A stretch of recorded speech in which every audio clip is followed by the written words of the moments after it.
أعوذ بالله من الشيطان الرجيم بسم الله الرحمن الرحيم Assalamu alaikum wa rahmatullahi wa barakatuh. A.K. Kurtha, your host. Welcome to ITV.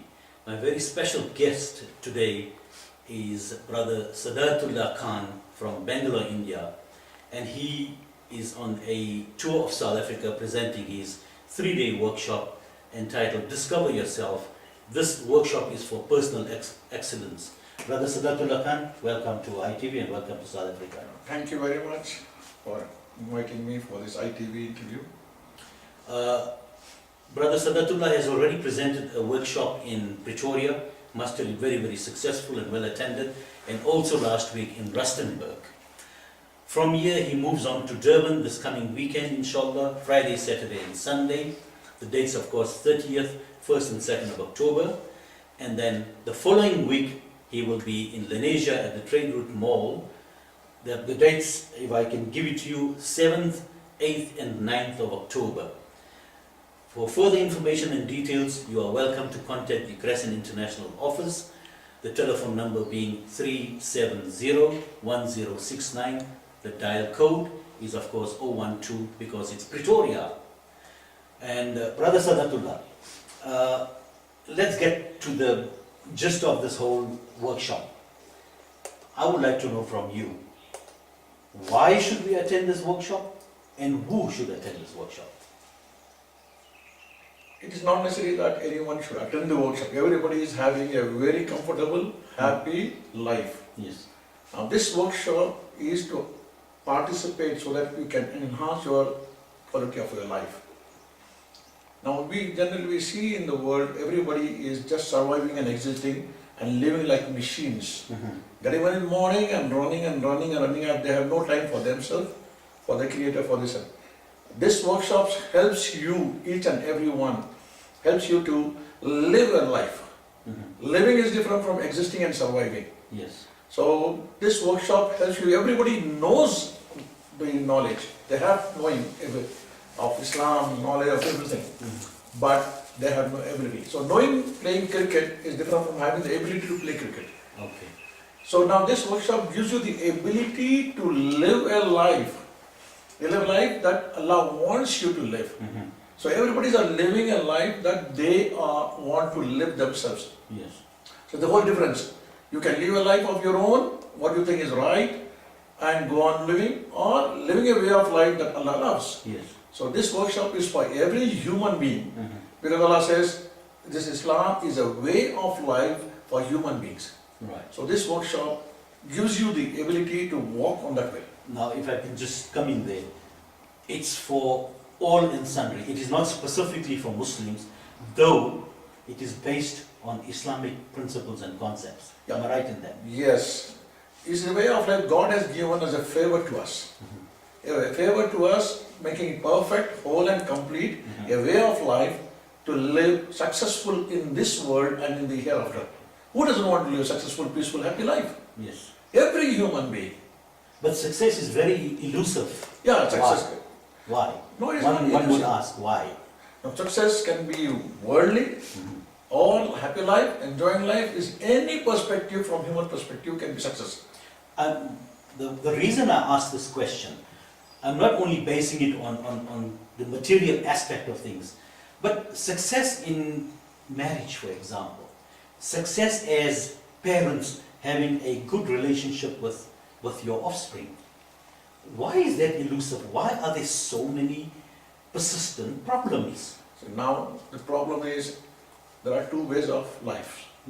Every human being is living a way of life of their own perspective.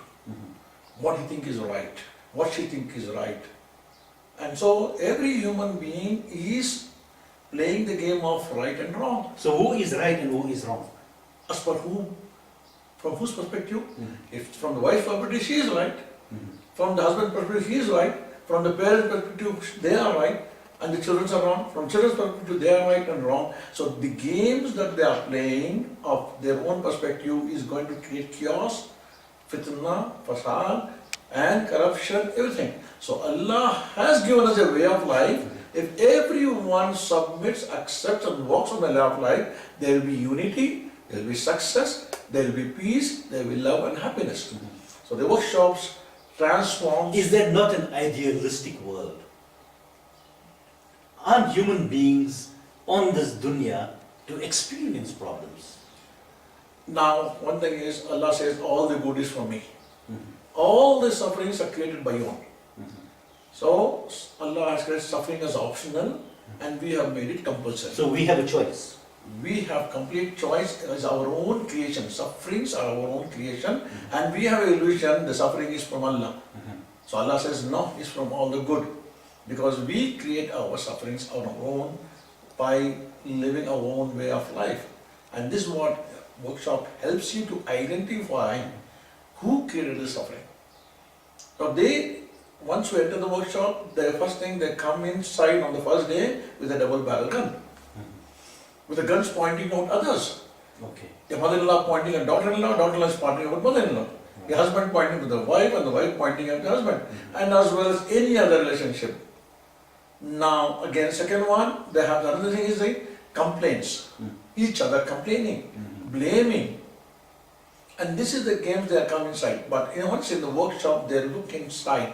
So this workshop is to take you to journey to look inside, introspect, have an insight to see who they are, how they are creating their own problems, how to identify, how to eliminate them. So is that what you call the blaming game? Yes.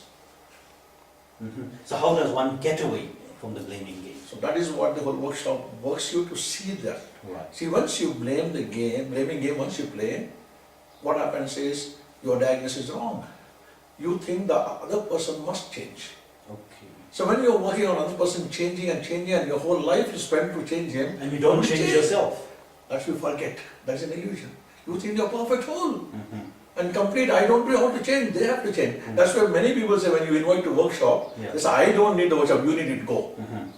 So this is what the illusion is about. Mhm. This workshop is not about that you are having a problem or issue. This workshop is not to solve problems or issues. This workshop is to live a quality life, a way of life, to have love, peace, happiness, joy, the blessing that God gave you. So this is where the verse in the Noble Quran, where Allah says, verily, never will Allah change the condition of a people until they change what is in themselves. Yeah. See, that is the law God gave you. Right. If you want to change your circumstances, Mhm. if you want to change your situations, if you want to change externally, Mhm. the diagnosis is internal. Unless you are not willing to change internally, Mhm. your thoughts, your feelings, your words, all that internal, if you are not able to change internally, But I think I am perfect. So is that my ego that talking? is what is called Submarbukonomium. But there's something wrong with my wife. Yeah, that's what She's you're- always nagging me. Yeah. She's pushing me around. Yes. And then she calls me names, and then we have a heated argument. There's something wrong with my wife. Yeah. I hope she's not seeing this particular program, otherwise I'm going to get a hiding after this. It But is, is there something wrong with my wife, or is there something wrong with me? it is nothing wrong with anybody. Okay? The first thing, get this perfect. Okay. That Allah created every human being perfect, whole and complete. There is nothing to change. Nothing much. If that is Allah, every human being is born in the fitra, in pure nature, natural. Mhm. Nobody is wrong, nobody is this thing. The only thing is that each other, the games they are playing is wrong. Okay. So the games that they play So is the wrong. rules and the conditions of the game are wrong. It's not wrong, right? The blame game. When a couple plays a blame game, Yeah. where can they have a quality life? No. If your father and son plays a blame game, what can that come out? The whole marriage life is only blaming, complaining, and right and wrong games. So the games they play is what causing them the whole problems in the families, in relationships. Similarly with the communities, with the nations also. Yes. It is a whole general. So once we stop this game of playing these games and playing the game of responsibility, Mhm. accountability, Yeah. and for every actions you word you say, every consequence is there, then what happens? Each one is responsible. God created each one responsible. So I think that's the key. We're not taking responsibility. Is that the key? That's what Allah says. He created every human being as responsible. Mhm. And the word responsibility is something scary to every human being. Nobody wants responsible. And they only they play the blame game and be responsible. They think Now, that is not there.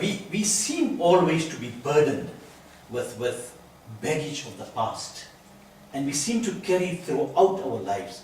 How does one now take this step, the bold step in jettisoning, getting rid of this baggage? How does one do that? See, the question is, Islam is a way of life. Hmm. Now, the way of life of what? Submission to the will of Allah. Mhm.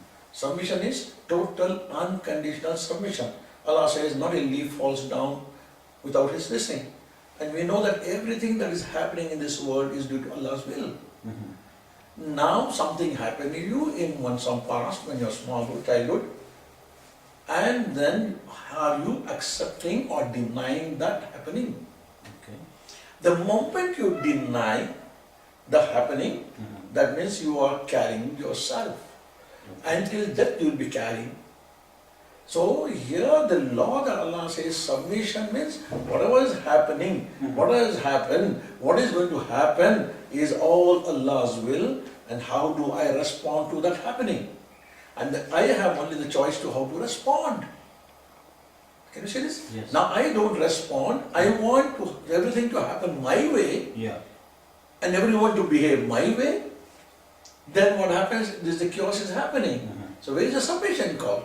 We are Muslims, we are supposed to submit. Where is the submission? An accident. Recently what happened is a son died in accident. Mhm. And then on top, externally we submit saying, Inna lillahi wa inna ilaihi raji'un. And then internally they question, why did God take away my son? Mhm. Now is a denial or submission? The moment that is denying and this denial, and that question is causing all this on. But isn't that common? Isn't that normal, so-called, and natural to ask these type of questions? Yeah. Is it because it's a lack of faith? Is it because a lack of iman? Or what is it? Yeah, this is what you have to come and discover in the workshop. Okay. See, now, God, there are two companions inside you. Mhm. One is a denier Yeah. and one is a submitter. Mhm. Now Allah says, whom are you going to take as wali and protector? Are you going to take shaitan as your wali and protector? Or are you going to choose to take Allah as the wali and protector? If you choose shaitan as your wali and protector, what does he do? He is a denier, he disobeyed Allah. So now the source of your questioning and denying when you are under his grip. So when you are under his grip, you will be entangled with the questions, and those questions are persisting and persisting for years and years, and you suffer and you die. And now once you are enabled to end up the protection of Allah, Yes. and then you submit, accept Allah's will, you will be in nafs mutmainah, you will be in peace, tranquility. Every moment to moment you are a moment to moment you are a kafir. So the identification of yourself, who am I? Am I denier or am I submitter? That is what you discover in the form, and that's what our whole workshop is, to take you, not to show you, not to tell you, take you out of the grip of the shaitan, the denier, and connect you to God. So is this where your concept of the law of acceptance comes in? Yes, Is that- total unconditional submission to the will of Allah. When Submitting you to the will submit of to the will Allah. of Allah, you will accept everything that is happening. Mhm. When you accept everything, only you are supposed to be action. That's why amanu wa amilu salihati. Yeah. So salih actions. When you submit, actions will be salih. If you deny, the actions are wrong. So this is the key. So you even discussed that it is necessary to make a paradigm shift. Now, of course, we find ourselves in a particular situation, in a particular paradigm. Now we have to move away from where we find ourselves, if we are seeking answers, and move on to the next level. Is that what you're saying? Yeah, see, question is, the first 13 years during the Prophet ﷺ in Makkah, what did he do?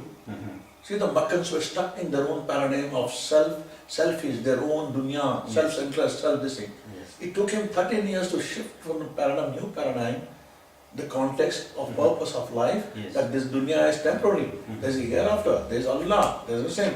This paradigm, when he shifted, and the moment they shift themselves, and they became powerful. And that paradigm shift caused them to give the power. And you see the power they had, they could go everywhere. But we are stuck up in our own paradigm, and we are not willing to come. And then on top of that, we do icing on top. Putting icing on top of mud does not make a cake. So the whole process is to come out is the most important thing. It's not what you are doing. So being who? Being a mu'min or being a kafir, being a hypocrite. So that choice is ours. The choice is yours. God gave you the power of choice to choose every moment to moment Yes. to be a moment, being a hypocrite, being a kafir. And when you are a kafir, you are a denier, then every moment you deny, that's the language you inherit. When you are a hypocrite, your language is forward something, inside you something. When you're a moment, you are responsible, accountable, you honor, you are having integrity life. And that is the power. And Allah helps whom? These people. So this is the blindness people doesn't know how to show. The workshop helps them to take and see themselves, who am I? And whole life we are living a denial life. And we are not knowing. And with the illusion that one day, someday we are going to land in Jannatul Firdaus. That's an illusion. We are under this grip of Shaitan. And this deceiver deceives you. Quran openly says the deceiver deceived you. And we are he deceived the parents, he's deceiving you, and we are not able to see, and nobody is showing you. What I find is very, very common, and of course speaking for myself as well, is that there's a lot of tension and anger in the family context, and of course then we take this out into the work environment. So we are enveloped with this anger all the time. You know, we don't know how to manage this anger. We don't know how to lower the tensions. And what I do notice that we're not a forgiving people. You know, we always want to get even. Now, how does one work on this particular issues? See now, you are asking me solutions in next month. Yes. The first thing is, what you are doing is not important. Are you the body or do you have the body? Can you see this? When you are the body, when you have the body, then you have the control over the body. Yes. So when you are the slave of the body, then the body takes over you. And that's why you have no control over it. So the question is not what you are doing, it is who is doing it. It is who you are doing it, is who inside you, who am I? The moment you are a moment or moment you are a denier or submitter. If the submitter, he will respond to a submitting way. If it's a denier, he will respond in a denial way. So the anger is coming because you want everything your way. And if it does not go your way, you swear and you get angry and do You it. throw your choice out of the pot. That means to say you want to impose your way of life, not Allah's way of life. Okay. So this is what is happening to the parents. Parents are not bringing up the children in Allah's way of life. They want to bring up children what they think is right. The wife thinks that, mother thinks that her way is the right way. The father thinks his way is the right way. And in the context we lost that we have to bring up the children in Allah's way. And we can't bring in Allah's way because we ourselves are not living in Allah's way. And this is the whole dilemma, is my way or Allah's way. And that is the greatest choice you have to make. If you live to live a life your way, alhamdulillah, your dunya. If you live to live a way of Allah, which has shown, you will get the dunya and akhirah. Inshallah. This is the choice. Yes. And everybody have to make. And this is the blindness we are not able to see. Brother Sadratullah, once again, Jazakallah for coming on air. It's been fascinating talking to you, and I've seen the results of how you get through to people and make that paradigm shift. And I'd like to say thank you very, very much on behalf of all the people that have attended this course. And inshallah, you will keep coming and keep doing your bit. And if you want to make a change in your life, if you want that form of guidance that you are looking for, if you have questions that need to be answered, I would suggest that you attend the course, Discover Yourself, which is definitely for personal excellence. You don't know everything. I don't, you don't. Here's an opportunity to make a difference in your own life and the lives of the people that are around you. Jazakallah for watching, and until next time, Assalamu alaikum wa rahmatullahi wa barakatuh.